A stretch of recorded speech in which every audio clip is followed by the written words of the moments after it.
Hello friends, नमस्ते। Welcome to my channel. आज मैं आप लोगों के लिए एक बहुत ही इम्पोर्टेंट टॉपिक लेकर आई हूँ जो कि रिलेटेड है बच्चों के डायपर से। आज की इस वीडियो में मैं आपको यही बताने वाली हूँ कि क्या बच्चों को रोज़ डायपर पहनाना सही है या नहीं है। अक्सर बहुत सारे पेरेंट्स को ये कंफ्यूजन रहता है कि उन्हें अपने बच्चों को रोज़ डायपर पहनाना चाहिए या नहीं पहनाना चाहिए। मैं भी उन्हीं पेरेंट्स में से ही हूँ। जब मैं पहली बार माँ बनी थी तो मुझे भी इस चीज़ का बहुत कंफ्यूजन रहता था। मैं हमेशा टेंशन में रहती थी कि मैं अपनी बेटी को डेली डायपर पहनाऊँ या नहीं पहनाऊँ, उसे सूट करेगा या नहीं करेगा, उसे रैशेज़ तो नहीं हो जाएंगे या फिर उसे इन्फेक्शन तो नहीं हो जाएगा, या फिर मुझे कितनी, अगर मैं पहनाती हूँ तो मुझे कितनी देर में चेंज करना चाहिए। तो यही सारी कन्फ्यूज़न मैं जानती हूँ कि जो भी फर्स्ट टाइम मॉम बनते हैं तो उन्हें भी ये टेंशन रहती है। तो उन्हीं के लिए आज मैं उनका कन्फ्यूज़न दूर करने के लिए ये वीडियो लेकर आई हूँ। अगर आपको पसंद आए तो प्लीज़ लाइक और सब्सक्राइब ज़रूर कीजिएगा। तो चलिए शुरू करते हैं वीडियो। अक्सर मैंने बहुत सारे लोगों को ये कहते सुना है कि हमें न्यूबॉर्न बेबी को या छोटे बच्चों को रोज़ डायपर नहीं पहनाना चाहिए। बट मेरे अकॉर्डिंग उनका ये मानना बिल्कुल गलत है और एक तरह से सही भी है, क्योंकि जो भी फर्स्ट टाइम पेरेंट बनता है उनको ये टेंशन रहती ही है कि उन्हें बच्चों को वो डेली डायपर पहनाएं या नहीं बनाएं। क्योंकि जब मैं भी पहली बार मॉम बनी थी तो मुझे भी ये कंफ्यूजन रहता था। बट अब जो कि मैं 2 बच्चों की मॉम बन चुकी हूँ तो मेरा ये कंफ्यूजन दूर हो चुका है काफ़ी रिसर्च करने के बाद, डॉक्टर से कंसल्ट करने के बाद एंड दोनों बच्चों में ऑब्जर्व करने के बाद। तो मैंने सोचा कि क्यों ना मेरा जो कंफ्यूजन दूर हो चुका है तो मैं आपका भी कंफ्यूजन दूर करूं। जो भी फर्स्ट टाइम मॉम बन रही है उन लोगों के लिए स्पेशली मैं ये वीडियो लेकर आई हूँ। तो देखिए, आप लोग अपने बच्चों को रोज़ डायपर पहना सकते हैं, बिल्कुल पहना सकते हैं। ये उनके लिए बिल्कुल भी नुकसान नहीं करेगा।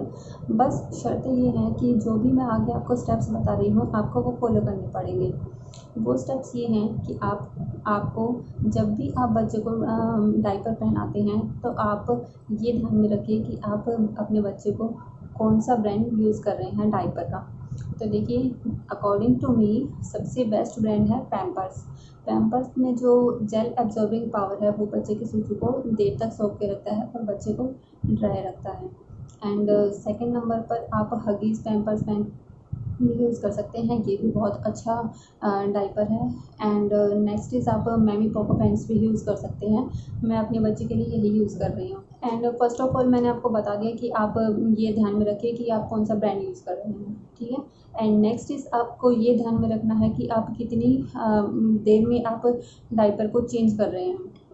तो आपको हर 5 से 6 घंटे में तो बच्चे का डायपर चेंज करना ही करना है। आप इस चीज़ का वेट मत कीजिए कि बच्चे का डायपर लीक होगा तभी आप चेंज करेंगे या फिर बच्चा पॉटी कर देगा तभी आप चेंज करेंगे। नहीं, इससे भी बच्चे को इन्फेक्शन हो सकता है। तो आप ये ध्यान में रखिए कि आप हर 5 से 6 घंटे में बच्चे का डायपर चेंज कर ही दीजिए। और अगर आपका बच्चा न्यूबॉर्न बेबी है तो न्यूबॉर्न बेबी ज़्यादातर हर 1.5 से 2 घंटे में, 2 से 3 घंटे में पॉटी कर देते हैं। तो आपको हर 2 से 3 घंटे में बच्चे अपने न्यूबॉर्न बेबी को चेक करते रहिए कि कहीं उसने पॉटी तो नहीं कर दी है। और जैसे ही उसने पॉटी कर दी हो तो आप तुरंत बच्चे का डायपर चेंज कर दीजिए, क्योंकि इससे बच्चे को इन्फेक्शन का खतरा हो सकता है। एंड नेक्स्ट थिंग कि आप जब भी आप डायपर चेंज करते हैं या डायपर पहनाते हैं तो आप डायपर पहनाने से पहले आप बच्चे को कोकोनट ऑयल या डायपर रैश क्रीम लगाइए। इससे क्या होगा कि इसकी जो लेयर है वो बच्चे को सूसू पॉटी से जो इन्फेक्शन होता है उसको एब्जॉर्ब कर लेती है, उसके ऊपर एक लेयर बना देती है, एक परत बना देती है। इससे बच्चे को रैशेज़ होने का खतरा बहुत ही कम हो जाता है। और नेक्स्ट थिंग इज़, जब भी आप बच्चे का डायपर चेंज करते हैं तो चेंज करने के लिए आप वाइप्स यूज़ करते हैं। तो मेरा मानना ये है कि वाइप्स के बजाय आप अगर कॉटन क्लॉथ या फिर पानी से अगर आप साफ़ करते हैं तो वो बेस्ट है।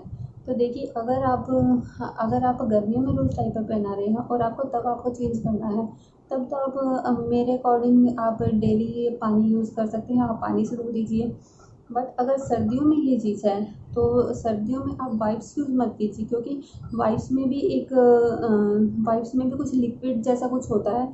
तो उससे भी बच्चे को वो जब बच्चे की बॉडी पर टच होता है तो वो ठंडा लगता है बच्चे को, तो इससे उसको ठंड लग सकती है। लेकिन मैं क्या करती थी कि आप एक बाउल लीजिए, उसमें थोड़ा हल्का गुनगुना पानी लीजिए एंड एक कॉटन क्लॉथ लीजिए। उस कॉटन क्लॉथ को बाउल में डिप कीजिए एंड डिप करने के बाद बच्चे को अच्छे से हल्के हाथों से उसे साफ़ कर दीजिए और एक सूखा कपड़ा लीजिए और सूखा कपड़ा लेने के बाद उसे टैप टैप करके उसको वहाँ सूखने दीजिए वो एरिया। कम से कम डायपर चेंज करते हैं तो डायपर चेंज निकालने के बाद आप 5 से 10 मिनट तक बच्चे को खुला छोड़ दीजिए, उसे सूखने दीजिए। और जितना बच्चा खुले में रहेगा, जितना बच्चे की डायपर एरिया को हवा लगेगी, बच्चा उतना ही इन्फेक्शन फ्री रहेगा। और अगर आपके बच्चे को बाई चांस रैशेज़ हो भी जाते हैं, तब तो आप रैशेज़ क्रीम लगाना ना भूलें, ज़रूर उसको डायपर रैशेज़ क्रीम लगाएं एंड देन आप उसे डायपर नहीं पहनाएं, बिल्कुल ना पहनाएं। आप उसे जितना हो सके आप उसे खुले में रखें। हो सके तो आप उसे या तो कॉटन की जो नैपीज़ आती है, या तो नैपीज़ पहनाइए या फिर कुछ भी मत पहनाइए। तो 1-2 दिन उसे खुला रखने दीजिए, इससे भी बच्चे को बहुत रिलीफ मिलेगा डायपर रैशेज़ में। तो आप इन सभी स्टेप्स को मानते हुए, इन सभी बात को फॉलो करते हुए आप अपने बच्चे को बेझिझक उसे रोज़ डायपर पहना सकते हैं। और चाहे सर्दी हो या गर्मी हो, आपको रात को तो बच्चे को डायपर पहनाना ही चाहिए, क्योंकि इससे बच्चा ड्राई रहेगा। और बच्चा अगर सूसू कर भी देता है तो उसे आपको बार बार चेंज करने की भी ज़रूरत नहीं पड़ेगी। इससे आपको भी आरामदायक नींद मिलेगी और आपके बच्चे को भी आरामदायक मिलेगी। तो आप इन स्टेप्स को फॉलो कीजिए एंड हैप्पी रहिए, अपने बच्चे को भी हैप्पी रखिए। Thank you.